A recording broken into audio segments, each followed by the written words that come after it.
Hai guys, selamat pagi, siang, sore, ataupun malam, kapanpun kalian berada dan dimanapun kalian berada dan kapanpun kalian nonton video ini. Oke, ini saatnya kita belajar bareng lagi. Hehe. Untuk beberapa menit ke depan, aku akan bahas 10 soal. Nah, soal ini diperuntukkan untuk persiapan SKB, kompetensi bidang gizi, untuk P3K ataupun CPNS ataupun yang mau ujian-ujian kompetensi gizi juga bisa kok, karena soalnya hampir-hampir mirip karena banyak studi kasusnya. Oke, siapkan alat tulis kalian, ayo kita belajar bareng. Oke, mulai dari nomor 31. Apakah langkah selanjutnya yang dilakukan oleh Tuan AS untuk mengetahui ada tidaknya masalah intake klien? Maaf, kayaknya ini soalnya apa langkah selanjutnya yang harus dilakukan oleh ahli gizinya untuk Tuan AS ya. A. Menghitung kebutuhan energi dan zat gizi. B. Menghitung jumlah bahan makanan sehari. C. Menghitung besarnya biaya untuk makan. D. Menghitung jenis bahan makanan yang digunakan. E. Menghitung jumlah energi dan zat gizi yang dikonsumsi. Oke, kita baca soal ceritanya. Pasien Tuan AS masuk rumah sakit dengan keluhan mual muntah. Oleh ahli gizi di rumah sakit telah dilakukan recall. Kemudian didapatkan hasil intake energi dan zat gizi lainnya. Ahli gizi ingin menegakkan diagnosa gizi. Apakah langkah selanjutnya? Berarti ADIME ya, jangan lupa. ADIME, Assessment Diagnosa Gizi, Intervensi Gizi, dan Monitoring Evaluasi. Dan itu sudah dijelaskan bahwa si ahli gizinya itu sudah menegakkan diagnosa gizi. Berarti langkah selanjutnya yaitu intervensi gizi. Menurut kalian jawabannya apa nih? A, B, C, D, atau E? Kalau menurut aku si A ya, menghitung kebutuhan energi dan zat gizi. Karena kan untuk intervensinya kan kita akan memberikan diet. Nah, setelah menentukan dietnya, kita menghitung kebutuhan energinya gitu. NIND. Berarti jawabannya adalah, kita cek ya. Jawabannya adalah A, benar ya. A, menghitung kebutuhan energi dan zat gizi. Kenapa kok nggak E, menghitung jumlah energi dan zat gizi yang dikonsumsi? Karena itu masuknya di monitoring evaluasi juga bisa, ataupun waktu assessment di bagian dietary history juga bisa gitu. Lanjut, nomor 32. Apakah jenis formula yang tepat diberikan pada tahap selanjutnya? Nah, ini sering keluar ya tentang kasus gizi buruk. Jadi, jangan lupa buka materi tentang intervensi untuk anak gizi buruk. Dari fasenya, terus intervensinya diberikan diet apa aja, terus pemberian tablet FE-nya pas kapan, pemberian PMT-nya pas kapan, F75 digunakan pas kapan, F100 digunakan pas kapan. Jadi harus mulai dibaca-baca dan harus dihafalkan ya teman-teman. Nih, pasien anak DS usia 2 tahun, berat badan 7 kg dirawat di rumah sakit dan mendapatkan terapi F75 per oral dengan 8-12 kali pemberian. Setelah 5 hari pemberian, hasil MONEF terdapat peningkatan berat badan 0,1 kg dengan intake F75 selalu habis. Ahli gizi ingin melakukan tumbuh kejar pasien. Nah, tumbuh kejar itu dikasih formula apa gitu. Kalau menurut aku sih F100 ya, habis F75 F100 baru F135. Kita buka jawabannya. Jawabannya adalah ya benar, F100. Oke, lanjut nomor 33. Jangan lupa cara menjawab soal, yakni membaca pertanyaannya terlebih dahulu, lalu pilihan gandanya, lalu baru kita skimming soal ceritanya gitu. Oke, lanjut.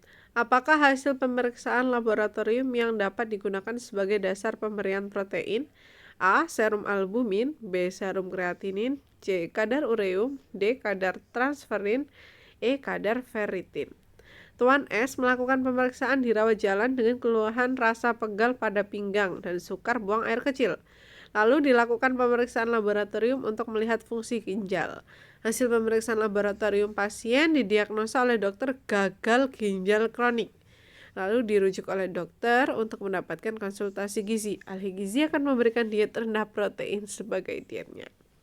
Nih, berarti kita mencari biomarker untuk gagal ginjal kronik. Jadi yang digarisbawahi di soal ini yakni ada keyword gagal ginjal kronik. Jadi pemeriksaan laboratorium yang tepat itu apa? Pastinya kalau golongannya gagal ginjal kronik itu pakai biomarker bun serum sama kreatinin.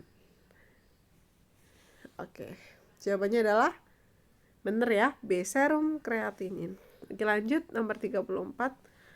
Apakah indikator laboratorium yang harus dimonitor untuk mengetahui keberhasilan intervensi gizi? A. Kadar ferritin, B. Kreatinin, C. Serum globulin, D. Nitrogen balance positif, dan E. Hemoglobin. Kita baca soalnya. Tuan IB, 48 tahun, adalah pasien pasca bedah. Sebelum dilakukan operasi pembedahan darurat pasien, didiagnosa gizi sebagai underweight oleh ahli gizi. Saat ini pasien diberikan dukungan nutrisi makanan enteral intervensi untuk mencegah malnutrisi lanjut.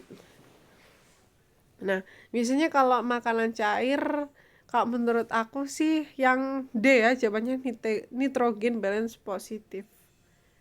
Kita dulu waktu kuliah sering disuruh ngitung nitrogen balance positifnya itu berapa gitu. Kalau menurut aku sih D ya. Kalau kalian apa nih jawabannya? Oke, kita buka jawaban yang tepat adalah D, bener ya, nitrogen balance positif. Oke, lanjut nomor 35. Apakah intervensi zat gizi yang baik diberikan untuk kasus Nyonya SM? A. Arginin, B. Albumin, C. Omega 3, D. Glutamin, dan E. Omega 6. Nyonya SM 28 tahun menjalani operasi seksius sesar untuk melahirkan anak kedua. Oleh ahli gizi didiagnosa peningkatan kebutuhan zat gizi yang berhubungan dengan peningkatan metabolisme pasca operasi ditandai dengan adanya luka bekas operasi. Tujuan terapi gizinya mempercepat penyembuhan luka bekas operasi. Apa nih? Kalau aku lebih ke B ya, albumin. Soalnya kan protein itu membentuk jaringan yang rusak atau membentuk jaringan yang baru, terus mempercepat penyembuhan juga bisa ya fungsinya. Apalagi biasanya orang-orang pasca operasi biar lukanya cepat kering itu diberikan ikan kutuk. Soalnya ikan kutuk alias ikan gabus itu ya guys. Soalnya ikan itu mengandung albumin yang tinggi gitu. Oke, kita buka jawaban yang tepat untuk nomor 35 adalah B, benar ya, albumin. Lanjut nomor 36. Bagaimanakah bentuk makanan yang tepat pada kasus di atas? A. Cair, B. Saring, C. Lunak, D. Tim, E. Biasa. Seorang anak laki-laki berusia 10 tahun dirujuk ke rumah sakit dengan keluhan demam, menggigil, kesulitan mengunyah, dan menelan. Hasil pemeriksaan klinis, suhu tubuh meningkat 37,5 sampai 38 derajat Celcius. Kalau kalian apa nih? Cair, saring, lunak, tim, atau biasa? Dia ada kesulitan mengunyah dan menelan. Kalau aku kok lebih ke saring ya, atau cair? Ayo, A, B, C, D, atau E. Soalnya soal-soal kayak bentuk makanan ini biasanya gampang-gampang susah ya. Menurut kita jawabannya itu, ternyata kunci jawabannya bukan itu. Oke, kita buka jawabannya yang benar adalah wah, ternyata yang C ya teman-teman, lunak. Soalnya makanan lunak itu bisa jadi ada tim dan juga bubur kasar atau bubur halus, kan bisa jadi. Oke, kalau ada soal tentang bentuk makanan, ya udah pasrahin aja, gak apa-apa. Meskipun satu soal ragu, yang penting soal lain insya Allah bener gitu. Berpikir positif aja guys gitu. Oke, lanjut nomor 37. Penyakit ini pada umumnya terjadi dalam triwulan ketiga kehamilan, waktu antepartum, intrapartum, dan pasca persalinan. Merupakan pengertian dari A. Gastritis, B. Eklamsi, C. Preeklamsi, D. Hiperemesis, E. Gastroenteritis.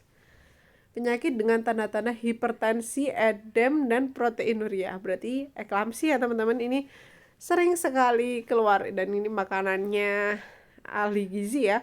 Harusnya kalian tahu istilah-istilah tentang hipertensi, edema, dan proteinuria yang ada pada ibu hamil. Berarti jawabannya apa? Eklamsi. Gastritis itu lambung ya. Hiperemesis itu mual muntah. Oke, kita buka jawaban yang tepat. Bener kan? Eklamsi. Oke, nomor 38.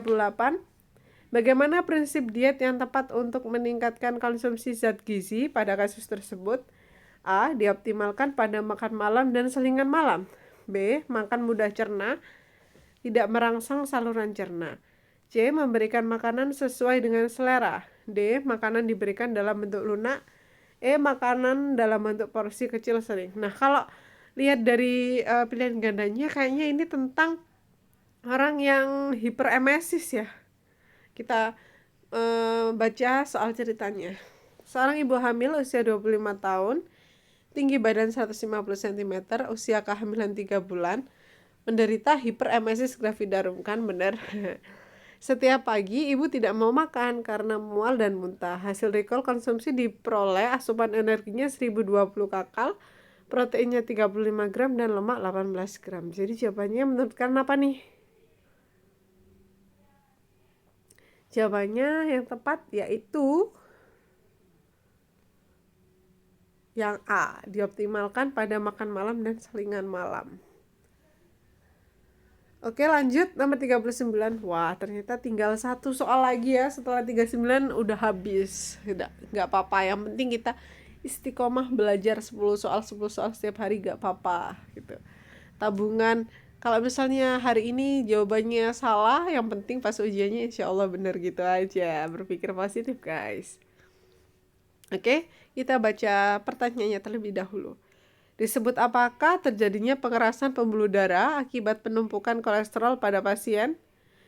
Disebut dan menyebabkan plak. A. Dislipidemia, B. Aterosklerosis, C. Jantung, D. Stroke, dan D. Gout. Nah, kalau soal seperti ini enak ya. Lihat dari pertanyaannya udah jelas apa yang ditanyakan, nggak usah belibet-belibet lihat soalnya. Udah jelas ya, jawabannya yang B, aterosklerosis. B ya, lanjut nomor terakhir. Wah, jenis lemak apakah yang tepat untuk pasien tersebut? A. Asam lemak omega 3 untuk mencegah agregasi. B. Asam lemak omega 6 untuk mencegah agregasi. C. Lemak jenuh rantai sedang mencegah terjadi serangan jantung. D. Lemak tidak jenuh rantai tunggal mencegah serangan jantung. E. Lemak jenuh rantai panjang mencegah serangan jantung. Kita baca soalnya. Seorang ibu berusia 52 tahun datang ke klinik praktek swasta dengan dada bagian kiri dan berdebar seperti ditekan. Rasa nyeri selalu hilang timbul. Pada pemeriksaan antropometri, TB-nya 155 cm, berat badannya 60 kg. Pada pemeriksaan laboratorium, TG-nya 180, kolesterol totalnya 400, LDL-nya 180, HDL-nya 40. Jenis lemak apa yang tepat? Menurut kalian apa nih jawabannya? A, B, C, D, atau E? Oke, kita buka jawaban yang tepat adalah A. Asam lemak omega 3 untuk mencegah agregasi. Oke, terima kasih udah nonton part keempat ini. Semoga ada part-part berikutnya. Jangan lupa apresiasi aku dengan kasih aku like atau komen atau subscribe ataupun kalian share ke teman-teman kalian. Semoga bermanfaat. Semoga apa yang kita inginkan akan terkabul. Oke, terima kasih and see you the next part. Bye-bye.